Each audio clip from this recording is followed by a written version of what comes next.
Let's continue for the second part of the lesson this week. So the second part is about conditional statements, and it can be really useful, especially, well, in many cases, but typically, like always when doing for loops. So you want to somehow control what happens if your value is something.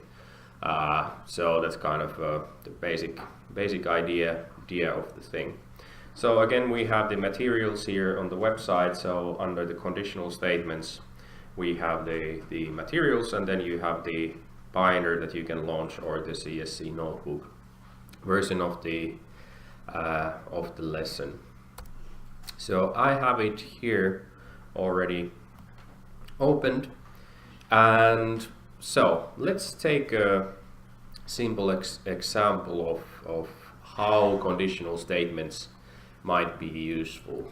So let's create a variable called temperature, and let's say that the temperature is 17, and let's add a comment that specifies the temperature.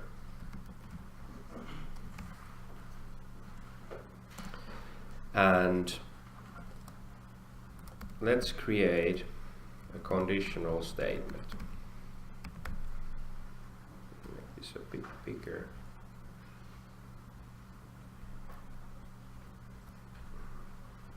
This. So how do we create a conditional statement in Python? Is that we started with keyword if.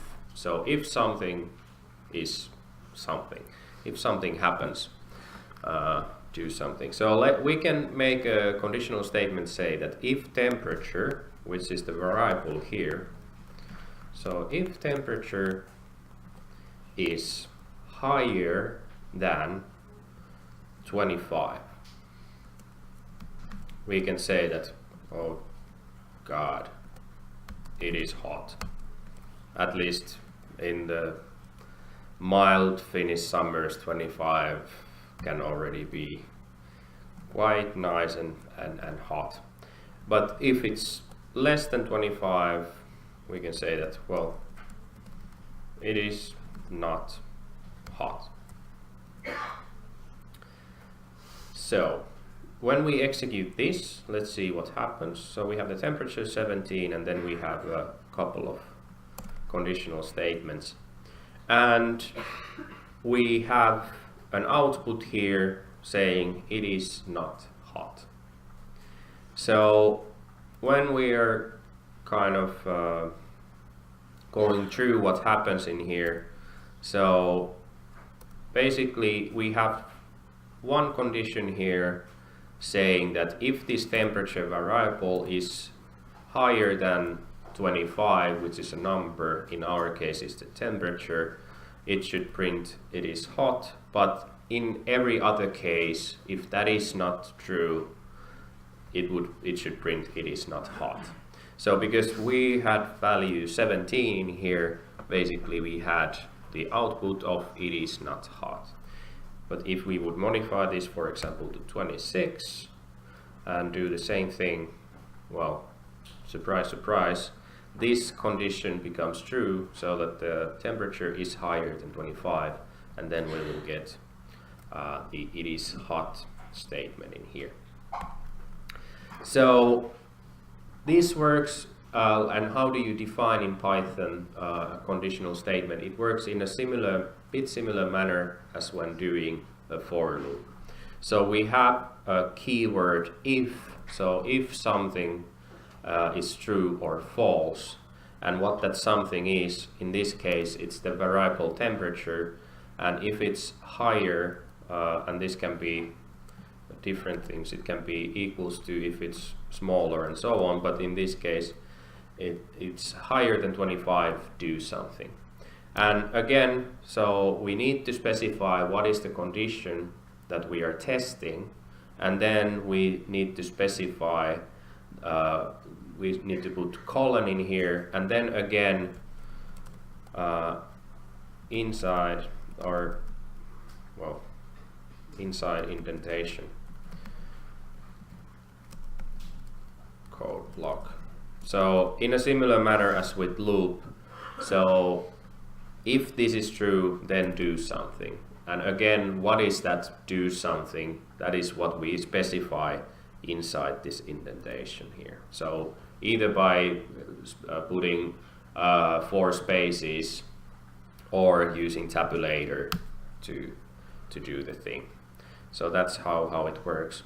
And basically when the code runs, it checks that, okay, first I create this variable temperature, assign it a value 17, then it goes to this first condition and it checks that, okay, is this true or not? Is the temperature higher than 25? If it is, then it will execute the codes written in here. But if it's not true, then it will do everything that is basically below this else statement. So there are already 2 useful statements in here, if and else. Let's take another example that can be kind of a familiar scenario for every one of us. Basically, we can say that if the weather is something, like if it's raining, we can say that if the weather equals to rain, print wear a raincoat. So how do I actually make decisions myself? I check outside the window or check my mobile phone nowadays, like how is the weather like, and then I do decisions based on that weather. What should I wear? Should I wear a raincoat or not? So that's kind of one really typical condition from everyday life about the decisions that we make. So conditional statements are basically helping you to make decisions how you conduct and how your program should work.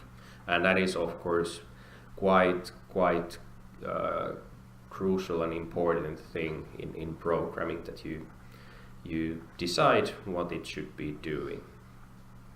In this case, notice that if we want to test that if something is equal to something, so if the weather equals to rain, so typically in like in mathematics you specify single this kind of equal sign in there, but in programming, because how we assign certain values to variable, like in here, that weather equals to rain, we cannot use the same equals to sign in this conditional statements, which is the reason that if we want to test that is certain value the same, so is the weather value the same as this word in here, which is rain, so we need to specify 2 equal to signs in here, or symbols.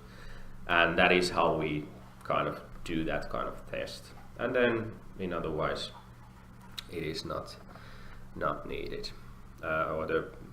In all other cases we print out this other thing. So that's good thing to understand. So let's do and see that basically here we had if statement, so if something is true, do something, but in all other cases do something else. But that is basically not required. So you can only specify that if something is true, do something, but you don't need to specify that in other case do something. So just to explain or demonstrate that, so we can create a variable temperature again, specify that it's 13, and then we can specify that if that temperature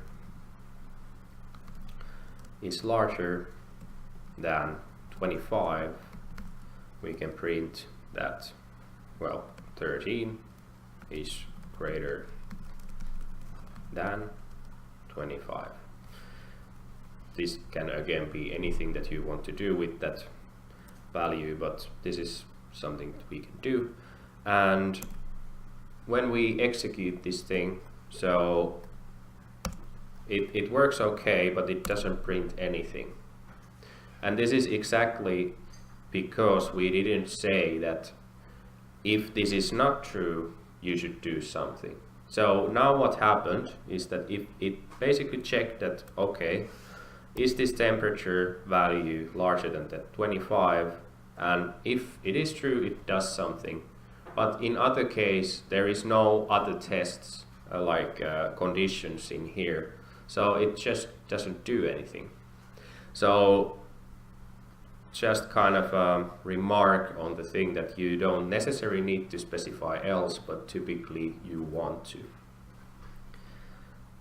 So let's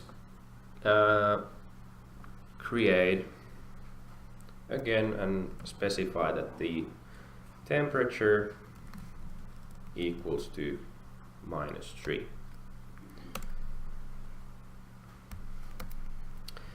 So we can also specify more tests. So now we were only testing like if the temperature was higher than something, do something, if not, do something else. But of course we can add multiple criteria at the same time. So we can say that if temperature is larger than 0, we can say that print, and then let's print the temperature, and then let's say that the temperature is above freezing. So if the temperature is higher than 0, which is the freezing point, this program should print out that, well, that temperature is above freezing. Then we can specify another condition. We can specify that elif. So if this is not true, then this program will go to the another condition where we ask that if elif temperature equals to 0, we can say that the temperature is freezing.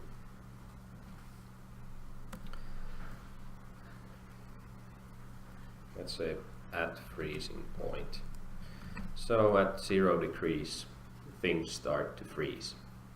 And then we can still say that if it is something else,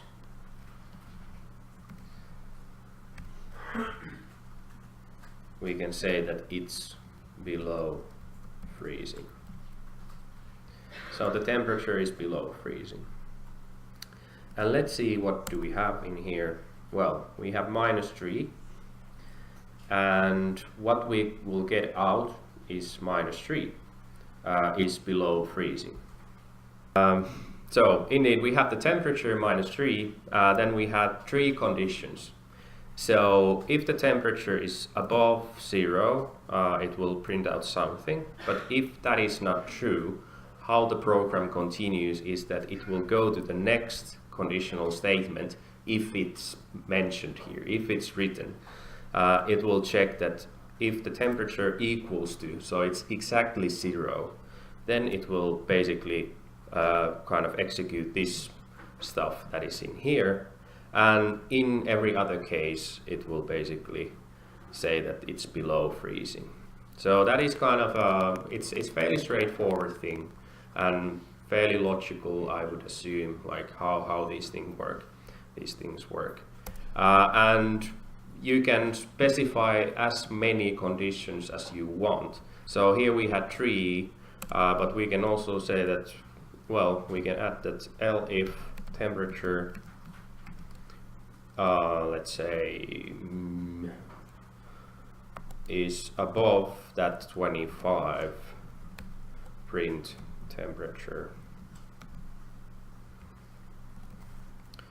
is hot. So in this way we can kind of produce many conditions in here. Yes, there are questions. In this case it will compare your temperature and then it will go through the first condition and then just print that it's above freezing and doesn't do anything after that. If it's over 25, even if it is over 25.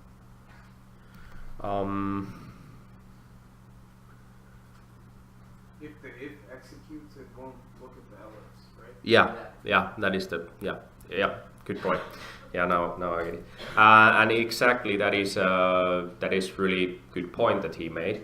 So how these things work, how the conditions work, is that if this is true, it will do this stuff, and it doesn't even look for these others. So I mean that in programming in general, if you have if statement, it will always go and look what is the condition here true.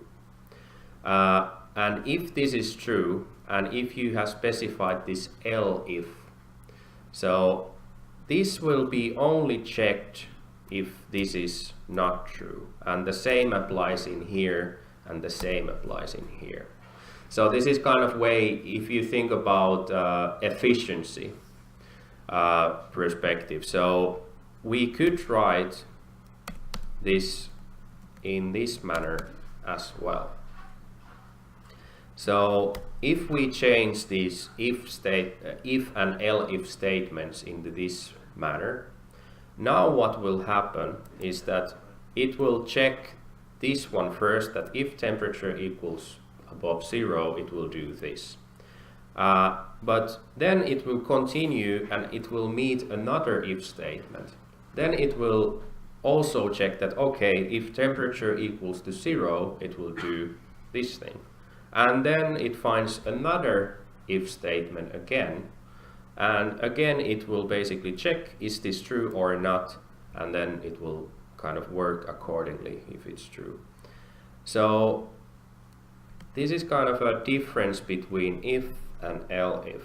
So if we do it like if, elif.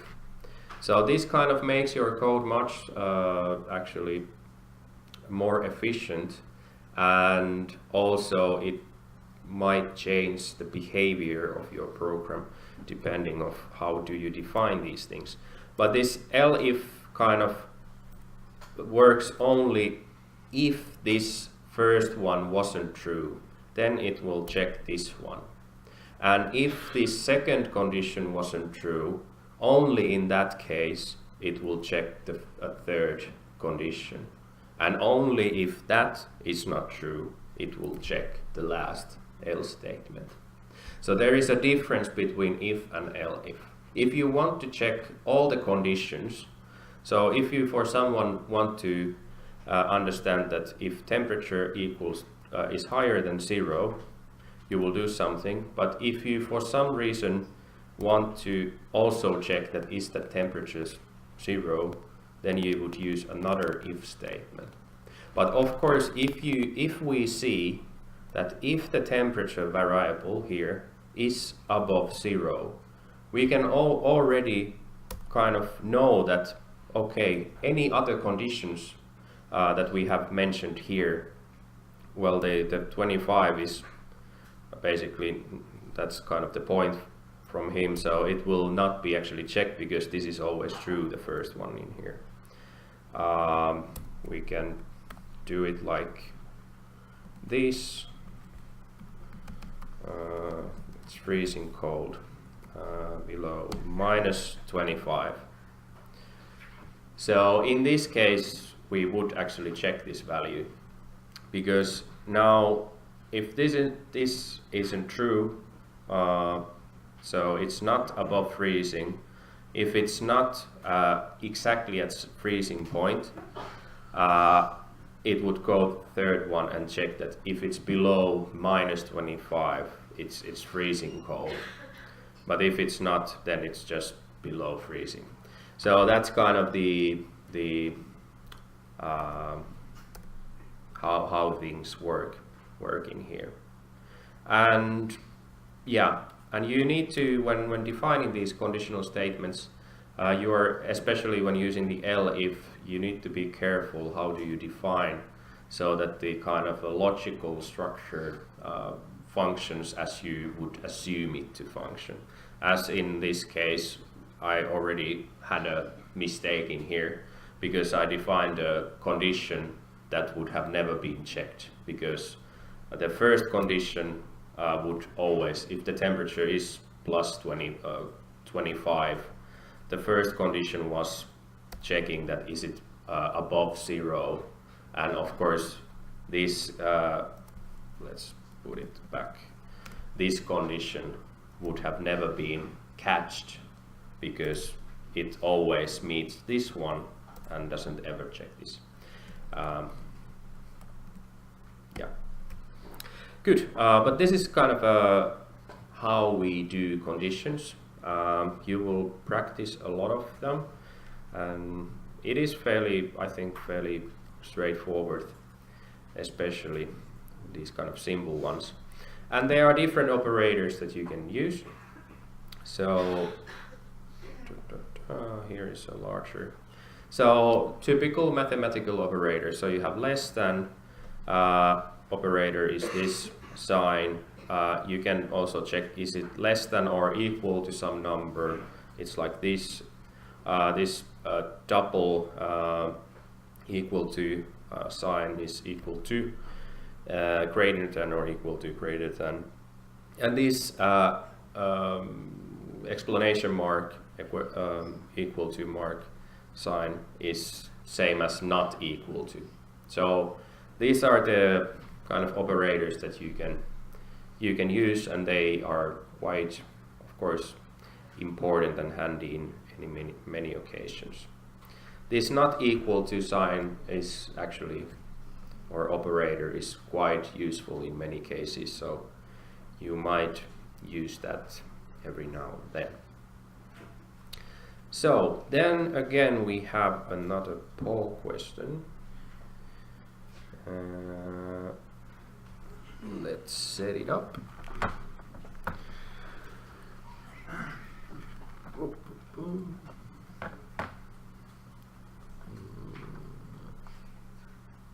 So now you should see this kind of, and you should answer to a question. Yeah. So here is the question. So let's assume that yesterday it was 14 degrees and today it's 10 degrees and tomorrow it's 13 degrees. So then we have these conditional statements in here. So you should kind of read through these conditions and pick the correct answer. So which of these letters will be printed to the screen?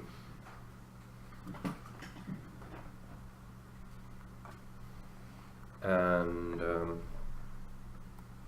here are the possible options that you have.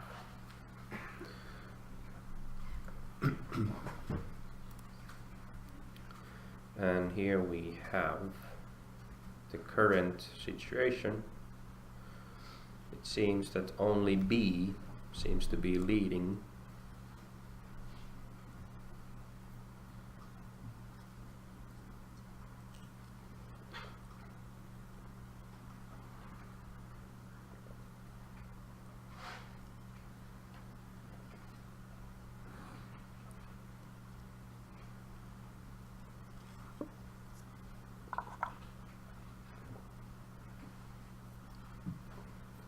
Okay, so we have a clear winner here. It's the only B. And let's walk this through. So, again, thinking of the logic that we do, what we can see here is that we have if statement, which is always checked, and then we have these elif statements that will be checked if the previous one wasn't true. So, the first condition is checking that was the yesterday's temperature below or equal to the temperature of today's. So we can see that yesterday's temperature was 14 degrees and today's equals to 10. So, well, it's not smaller than today's temperature because it's higher. So this isn't true.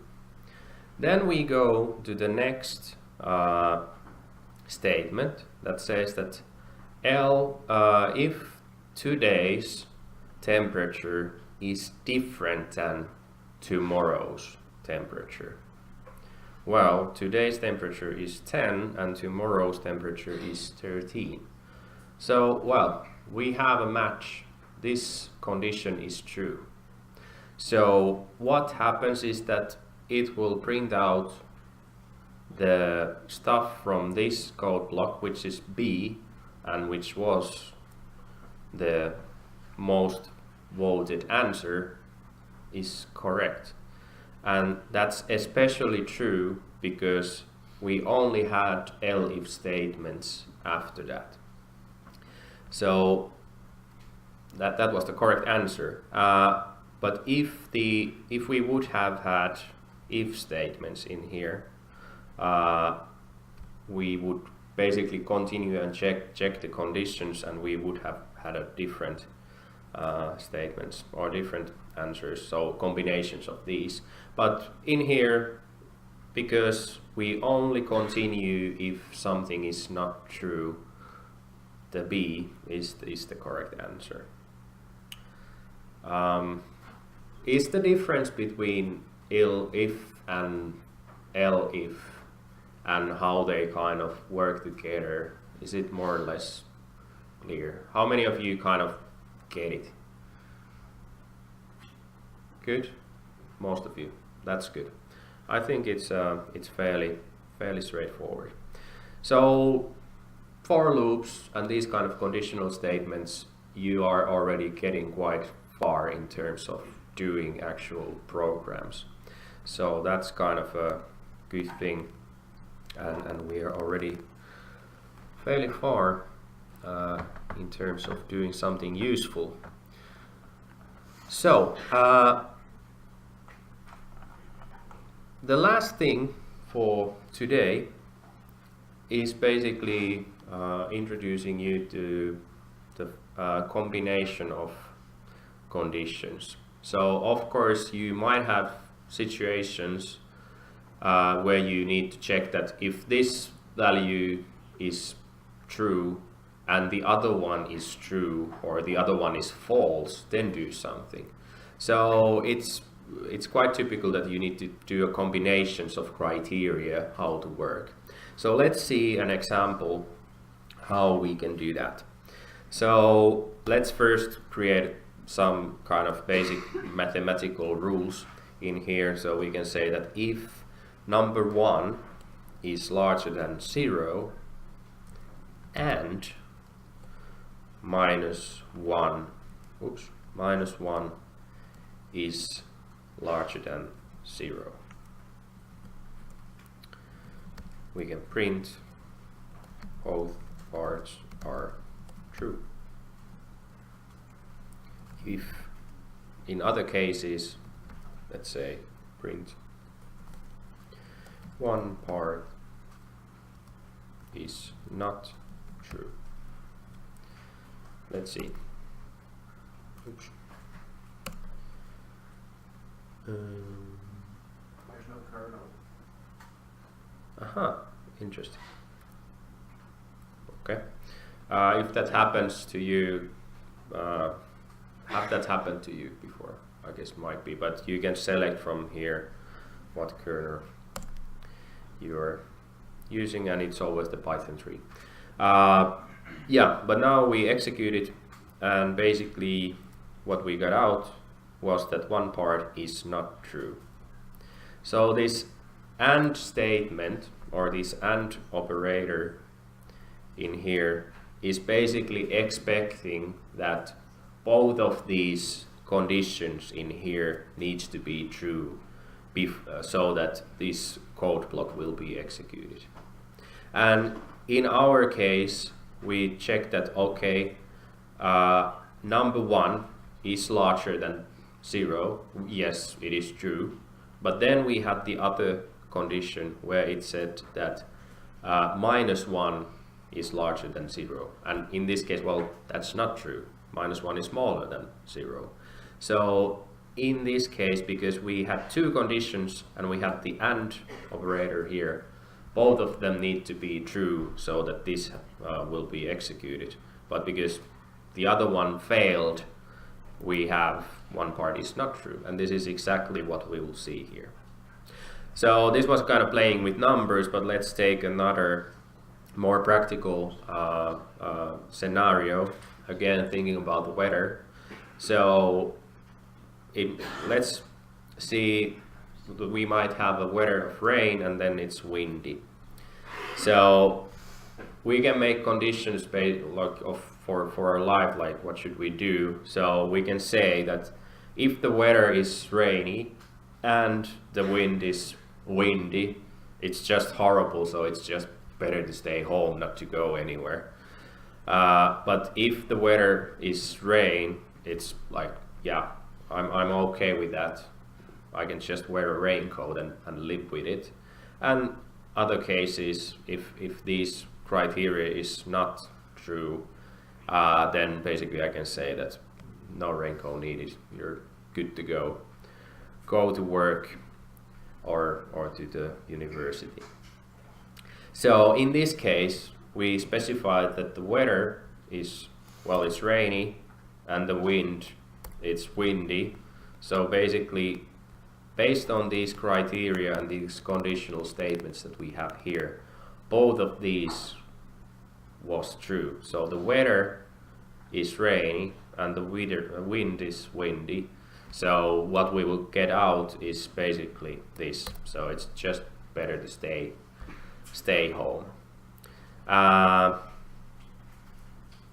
that's it. It's also possible to basically check if either one of these needs to be true by specifying OR statement.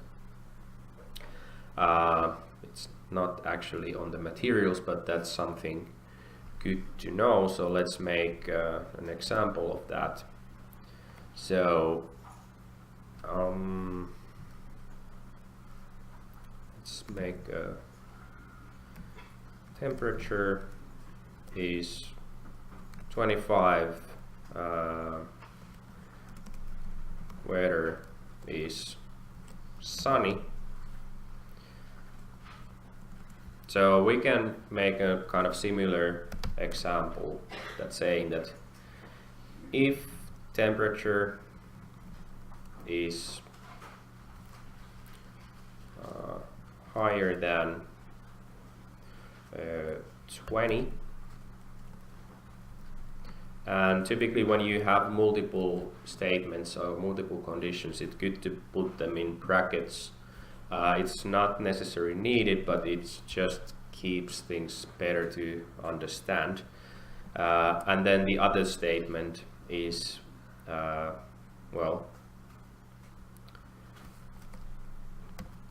or weather is sunny.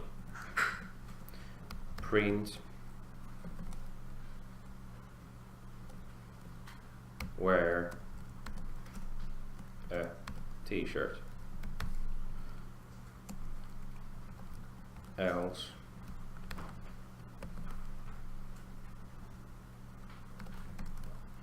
take a jacket. So what happens in here? Well, let's first check what happens. Well, it prints out wear a t-shirt. And what we have here is that if the temperature is above 20 and the weather is sunny, well, in our case, both of these things are true. And of course, in that case, we will print out wear a t-shirt, and that's correct.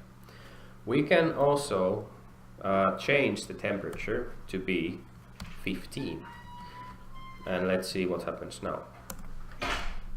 Now, we also get wear a t-shirt. Because now the temperature isn't above 20, so it's 15, but we had the OR statement. So this basically specifies that it's okay if either one of these conditional statements that we have here is true, then do something. And that happens here because this weather equals to sunny, and that is the other condition that we have here. So that kind of is the reason why we have the t-shirt. But if we change this to cloudy, then now there is no one criteria met in this first condition, and that is when the other statement, so the else statement, will be executed. So that's kind of, there are and or operators that are typical. Mostly the and operator is maybe a bit more typical to use, or actually do like single conditions. That's maybe the most typical one. But that's it. That's it for the kind of lesson materials. Are there any questions about conditions or, well, for loops? If not, we could at the last step check a bit about the exercise for this week. There was some issue with downloading the materials, but now the link should be working. But for this week, we have, where do we have? We have the exercise tree in here. Well, I can take this one. Yes. And for this week we have 4 problems. The last one is conditional one, so not conditional one, optional one. So if you want to do it, you can, but it's not affecting the grade or anything. And there is separate hints for this week that you can check.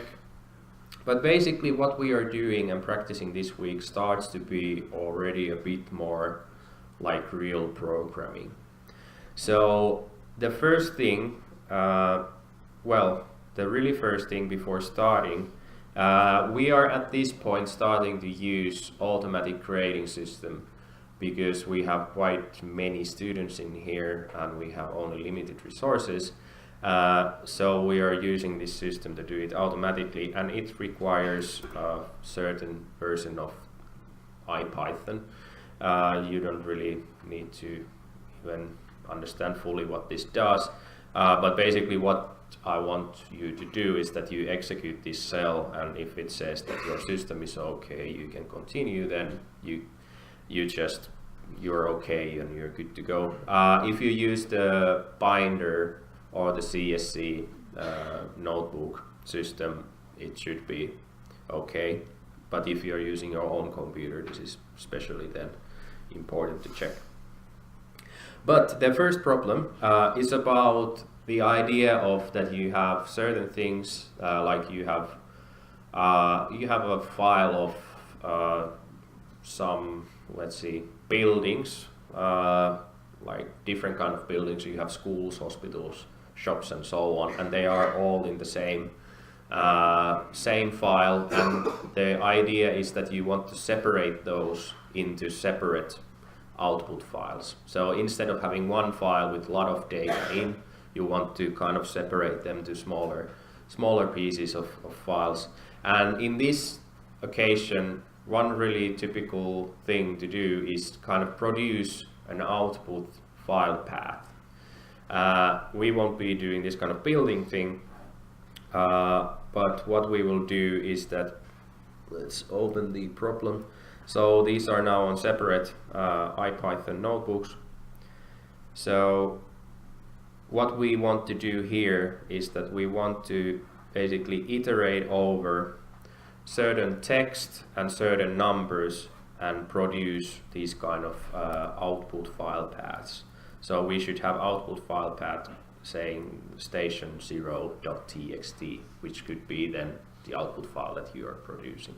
So kind of this is really typical thing, at least in my work, that I need to produce some kind of output names, file names for the files.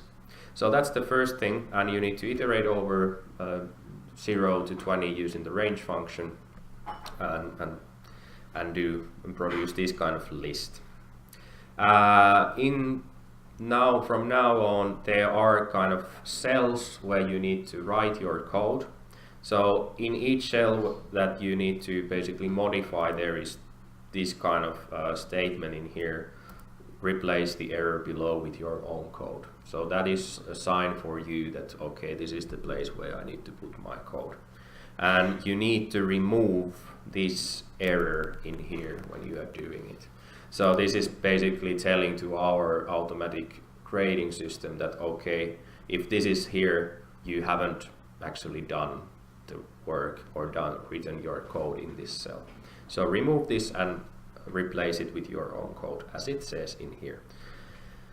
Good. So that's the first one. Then we have a couple of questions for you. Then the problem 2 is kind of continue with the similar things that we presented or that I showed you in terms of temperatures. So you need to classify temperatures to different classes.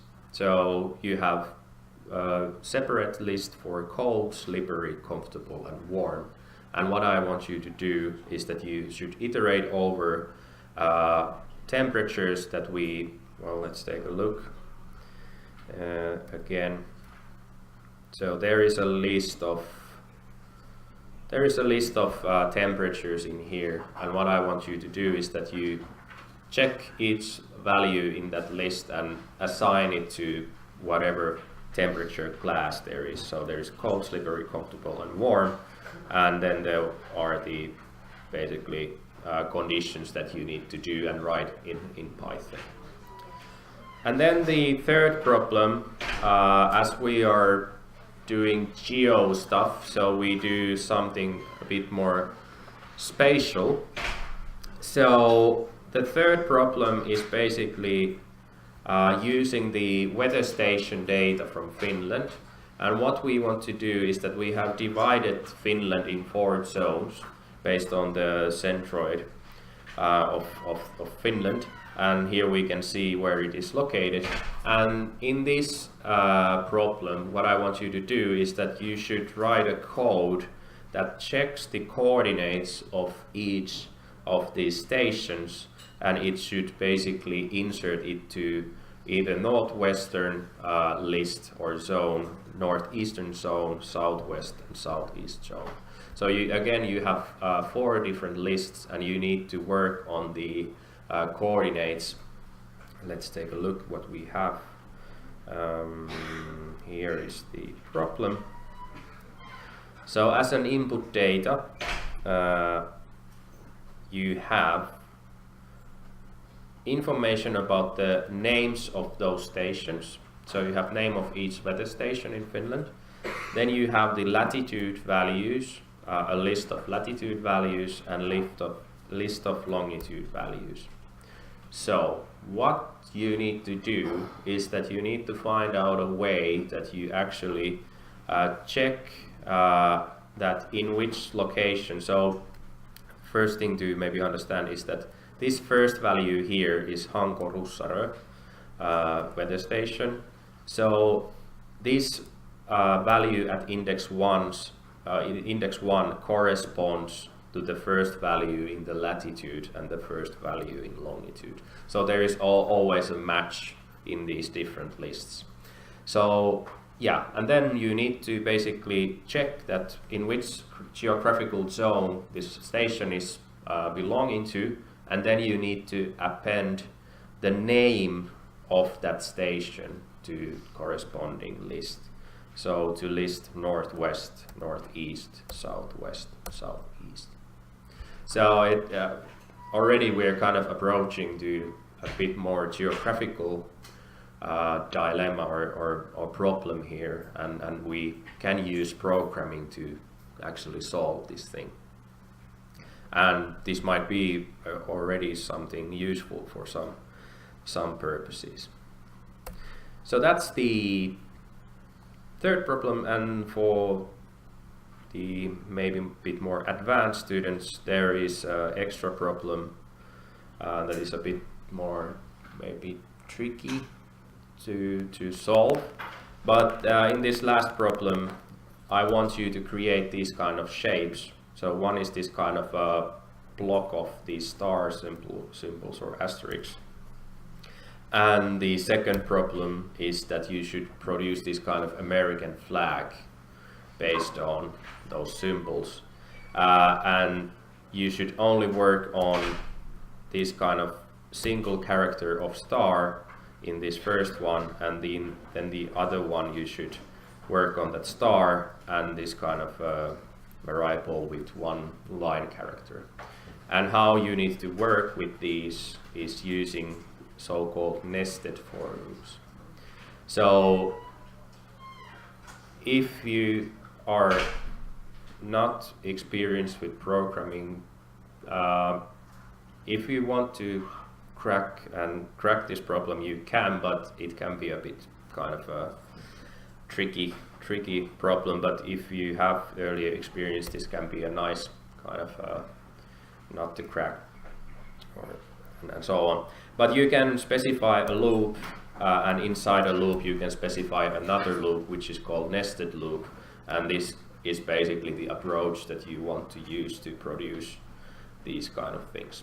So those are the exercises and the problems for this week. From 1 to 0 are the ones that will be created, and the last one is just for your own fun if you want to do it. But that's it. Tomorrow we have the exercise or the practical sessions, and on Friday another one, so you can get help from the assistant. But otherwise we will see next week on Wednesday again. Thanks.